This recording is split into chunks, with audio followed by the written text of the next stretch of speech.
Could be larger than life, bigger than the world, living out the hopes and dreams of every boy and every girl. You could fly higher than the sky, shine brighter than the stars. You could have all you ever wanted, shoot the moon and reach for Mars. You know you could. Victoria Island. Victory for Canada.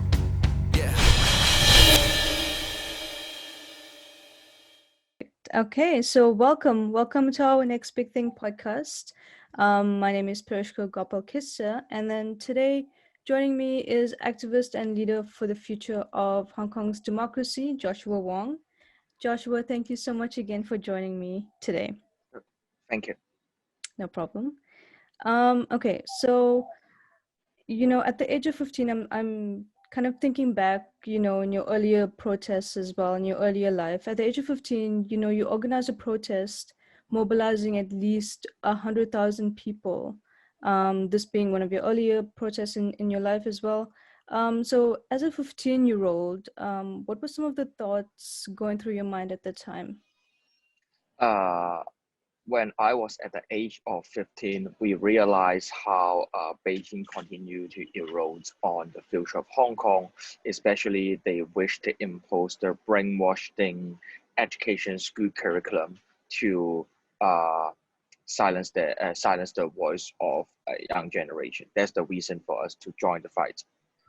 Okay, so for my other question about gathering these 100,000 people at the age of 15, how did that sort of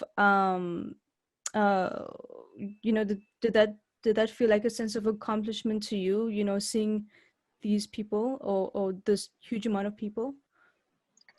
The threat could not defeat us, make us even stronger determination. When Beijing decided to brainwash the next generation in Hong Kong, instead of expecting upper-class elites or elderly that graduated from high school for a few decades to speak up for us, it's time for us to take action, because action speaks louder than words, and that's the starting point for me to engage in street activism. And since 2014, you've been arrested at least 8 times, jailed at least 3 times. Do you think this has an impact on the younger generation who want to get involved, the way you do, but they're afraid of imprisonment by the Hong Kong police? Even they can lock up my body, which doesn't mean that they can lock up my mind. And how we overcome the fear and the threat, that's always the challenge. And I hope to encourage more millennials and Gen X continue to fight. And no matter they live in Hong Kong, in Asia, or in the Western world, they could also be the one that care about the society, try to make change. And always I encourage people to realize, be the change you want to see if you recognize yourself as a citizen. And then also at the age of 17 in 2014, you were part of the Umbrella movement. Can you quickly explain the significance of the Umbrella movement? Umbrella movement is the first protest in Hong Kong with civil disobedience, and also first time for Beijing authorities decided to fire tear gas towards protesters. And that's why we hold the umbrella to protect ourselves and name it as Umbrella Movement. Even which is a bit long time ago, which is already 6 years ago. But I think Umbrella Movement is also the starting point for how students that belongs to the new generation engage in political struggle. And at the age of 17, how did you go about planning such a big movement, or the Umbrella Movement? No matter high school student or university student, we put our effort, hope to push forward the class boycott, and we also wish the world could pay attention to us. And no matter scholar, professor, lawmaker, activist, student in university or high school, we always wish to make some of the differences and also put pressure on the government, especially when Hong Kong is the international city. So if a greater city just like New York or London, people can elect the mayor. So why can't Hong Kong? The only reason behind is Beijing ignored their promise. And 2 days before the umbrella movement, you were arrested and unreasonably detained. At the time of your arrest, what do you think this indicated about the Hong Kong police enforcement and the Hong Kong government as well? The first time for me to be arrested at the age of 17, which is unreasonable for them to detain me for more than 2 days. And that's also the first time for me to be locked up in prison because of the protests during the umbrella movement in 2014. I would say that how the police brutal crackdown, which is really insane, and also implying that how they are not trying to solving the question, but just wish to silence the voice of the one who raised the question. But it also just triggered and mobilized more and more people took to the street to result and enhance the tremendous change. Hmm. So, so in 1997, one country, two systems was a promise made to ensure that Hong Kong can have their own political system and essentially their own voice for 50 years. So I want to ask you, what do you think the point of the system was? As we all know that one country, two system is eroded to be one country, one system. Yesterday is Xinjiang, today is Hong Kong, tomorrow is Taiwan. It's how Beijing try to continue the crackdown and turn Hong Kong not to be the international city, but just integrate into mainland China. Hmm. And we're here now, we're here 23 years later. Do you think this is going to take another 23 years for Hong Kong or China to stand in solidarity with its people? We hope to enhance the global solidarity and also the unity of people in Hong Kong. Even there's lots of difficulties and uncertainty, no matter how in Hong Kong, such a place with only 7 million population, with more than 10,000 people were arrested already. And in the global community, with the outbreak of the COVID-19 export from mainland China to the world, it also led the world to learn a lesson to realize how China showed no respect on liberal value and international order. So with this kind of fear, threats, and uncertainty, I think it's important for us to have more mutual understanding in the global community. Hmm. And you said, in another interview I was watching, you said that since the president of China, Xi Jinping, came into power, his handling of the Hong Kong protests has been more of a totalitarian approach. Could you explain what you meant by this? One day is still Xi Jinping who rule Hong Kong and China. I see no possibility for Hong Kong to have democracy. And with the constitutional amendment, how many years or decades will Xi Jinping still be the leader of China? That's also uncertain at all. And that's not President Xi and that's Emperor Xi. But even with this kind of tremendous threat, I think which is really important for us to keep on the fight. And just like no one expected Berlin Wall will fall before 1989, but finally it happened. So how to uphold our courage and determination, that's the challenge that we take. That was going to be my next question as well, because you were briefly criticized for comparing the Hong Kong protests to the Cold War in Berlin, Germany. Why specifically that comparison? Why make that comparison from Hong Kong to Berlin? Hong Kong is the global city that gathers people stand in the forefront to confront the largest authoritarian regime, which is similar to what's happened in Berlin in last century.